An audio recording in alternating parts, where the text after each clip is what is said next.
Now, you might be thinking, this has already been patched with that mega update 0.15.0. However, based on the many clips I have gained since then, it's easy to say the quitting problem is still there. This video will explore the problem in depth to weigh the current pros and cons of early quitting in BattleBox. Let's jump back to past me exploring the new punishment system. Hello, it's my Kamak here. I normally say no to quitting, however today I'm going to have to commit that sin in order to see how bad or good the punishment system is for quitting in BattleBox, because it is still a problem and there's no documentation because no one wants to admit that they are a quitter and Noxcrew wants to stay silent on it. So I'm going to have to commit the sin to see how good their system actually is. Now before I start, I'm just going to change my wardrobe head to something more appropriate because all quitters are a clown, and let's get started. While I'm playing games there, here's a guess at Noxcrew's system. As you can see, generally, the more games you quit, the worse the punishment get. But one quickly notices something went wrong. With 10 quits getting less than 6, as I will show you, wherever Noxcrew's original design intent was is not working correctly. Let's jump to game 4 after I already quit 3 times. Speaking of quitting, second game and person already quit. Yeah, this is what normally happens. And we're winning too! Sorry about that. Roll the actual clip.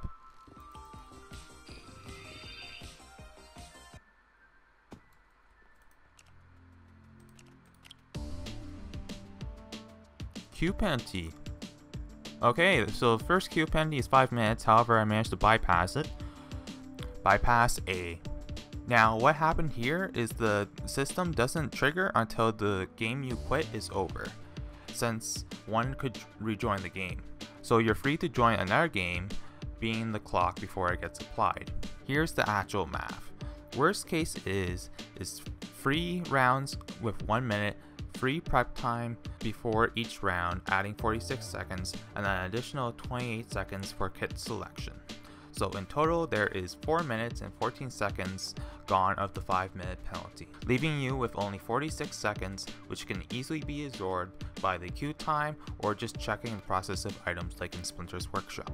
That is basically what I did to bypass all of the 5-minute queue penalties I got during testing. At best, it just prevents you from quitting the one BattleBox game you're currently in. Bypass B. Jumping ahead in footage for a better example. I was chilling in the lobby for a decent amount of time, but it only applied once I changed servers. This means with little thought, you can time it so it applies when you join a longer game like Dynaball or Skywars, completely bypassing the 5, 10, 15, and even longer ones in extreme situations to basically bypass any punishment length. Now with that context, let's jump back to when this first happened to me. Oh, it went up to 9. Interesting. I wonder why I double stacked there. So that'd be 10 minutes. So that there is weirdly interesting. However, it occurred at the same time as it was overlapped with the 5-minute one. So technically, I'm going to have to look back at this and see what the true penalty time was, because obviously that was not it. Bypass C. As you can see, with bypass A and B, you can create bypass C. You can overwrite your queue penalty bypassing time, or should say having concurrent sentences only serving the latest one. In theory, this could be more time in this case, or even less time depending on whatever one was applied last. At the same time, it's also showcasing bypass D, parkour courses, and any item progression stuff like leveling up, quests related to parkour courses and all that. They still all work perfectly fine, so if you have those, you can have as long as the punishment as you want, and you can still have stuff to do. Now with all these bypasses, does any part of the system work?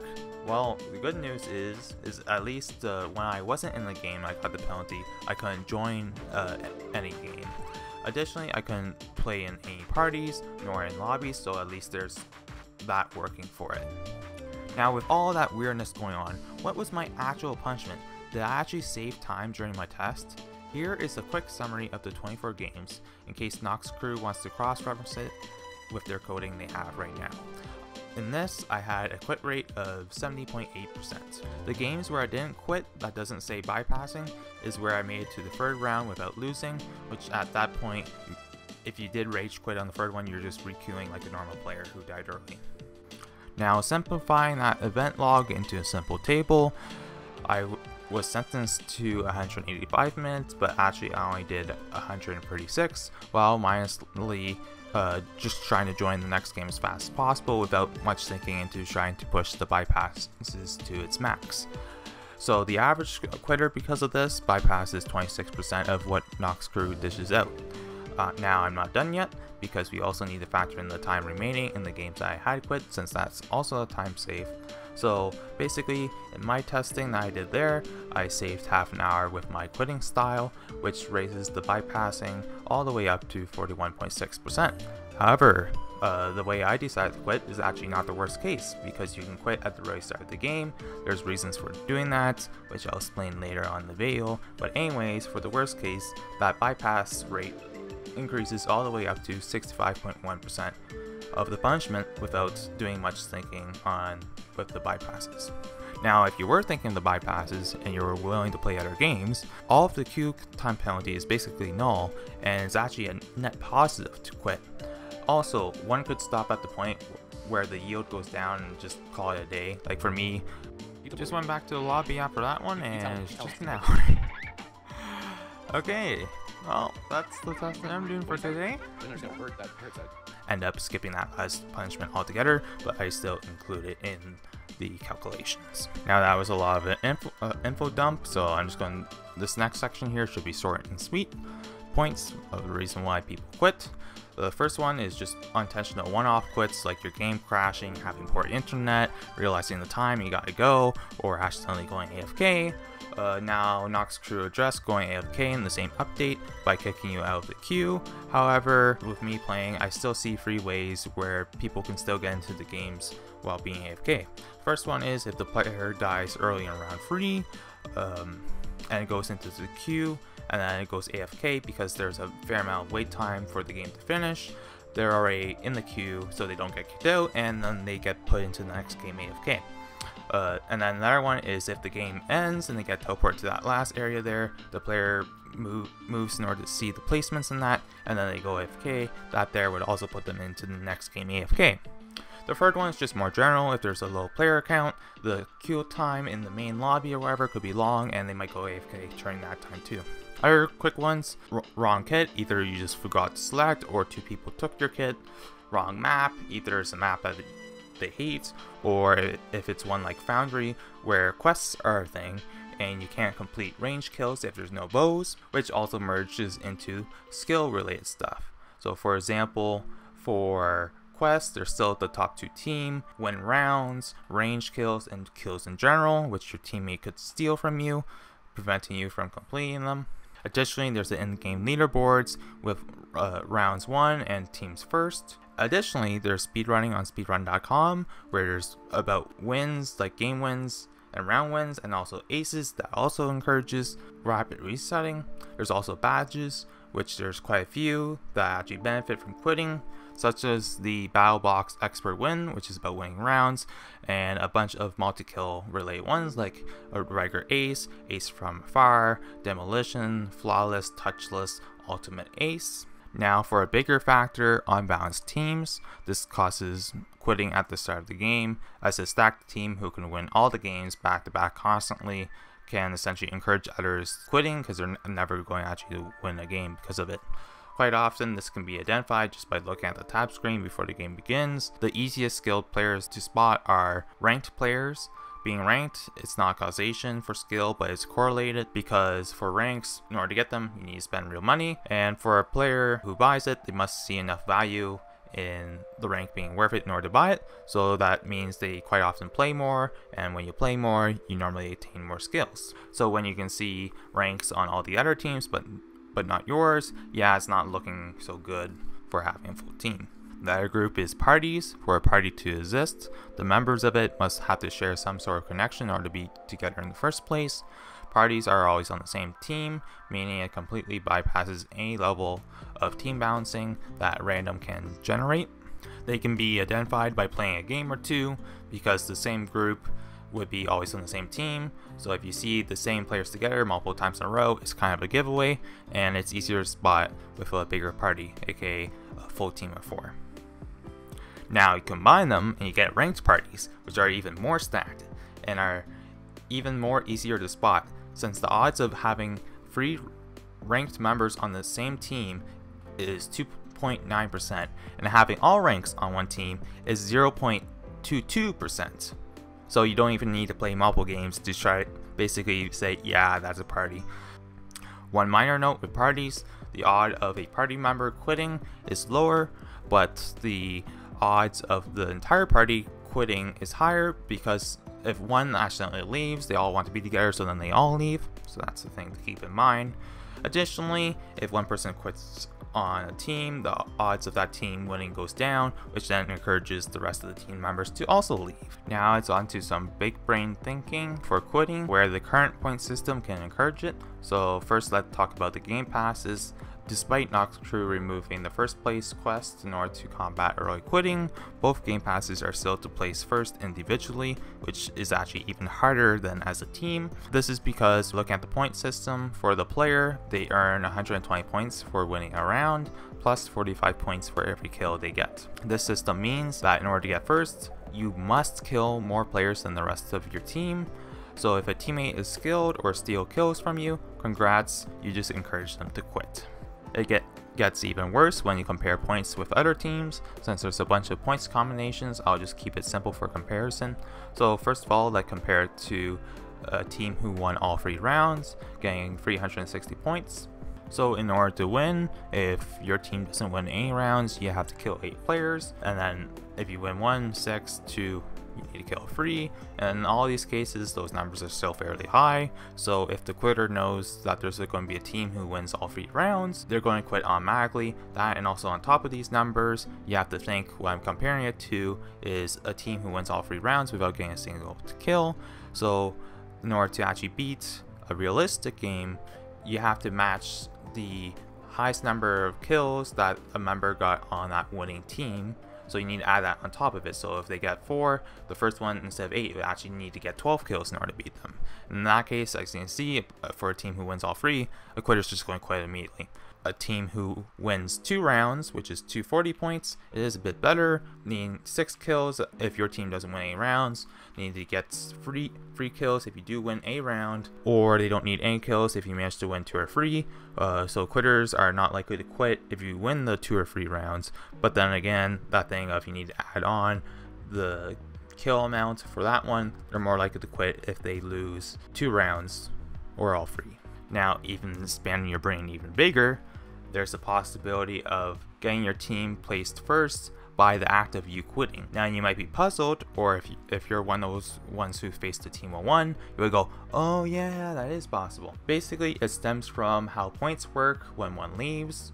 Well, what basically happens is they just flat out disappear. So as long as you don't get damaged by the other team, leaving any time during the match does not award them any of those points, essentially limiting their max amount of points they can obtain during the game. So now you might be thinking, geez, the combination, is that even possible? Well, I actually have a battle box similar later here with a condition where it only takes 1 person to quit, which could technically be you, and you guaranteed yourself the team win. So in this case here, essentially let's assume you're on team A. B and C doesn't matter really how much they place, but the main competition in this case is actually D. So in the first round, you win against B flat out, and they don't get any kills on you. While on the other match, since I'm making it so D's next closest up, they win perfectly. C doesn't matter, so they can also get 4 kills. Round 2, again you win with 4 kills. C doesn't matter, so they can also get 4 kills. And then for the other round, B wins this time around, and D actually gets 1 kill. On to round 3, where you're facing D, which is the next runner-up. Right now, where it is, if D wins with 0 kills on either side, you tie for first.